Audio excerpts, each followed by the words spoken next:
Evliliklərin sayı azalır, əvəzində boşanma artır, uşaq doğumunun sayı azalır, selektiv abortun sayı artır. Valideynlərdə bu şəkildə bir asılılıqmı və yaxud da ki, həm də bir tənbəllikmi yarada bilər? Yəni insanlar fikirləşəcəklər ki, dövlət mənə uşaq pulu verir, mən artıq işləməyim. Mən bunu nə atamdan görmüşəm, nə qardaşımdan görmüşəm bu davanı, nə evimdə həyat yoldaşımı görmüşəm ki, bir də ağzına atsın desin ki, uşaq pulu.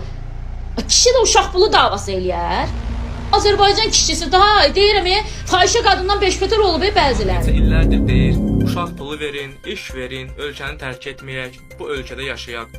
Amma bu hakimiyyət hələ də xalqı eşitmir. Bir tərəfdən işsizlikdən, işçi satışmamazlığından danışırlar, digər tərəfdən isə insanların əsas tələblərini məhəl qoymurlar. Nə vaxta qədər ki, bu hakimiyyət dəyişməyəcək, xalqın istəkləri qəbul olunmayacaq, şəffaf məhkəmə, söz azadlığı təmin edilməyəcək, haqqın tələb edən insanlar şəllənib həbs olunana qədər bu vəziyyət davam edəcək. Əgər növbəti 10 ildə də belə davam etsə, ölkə uçuruma gedir.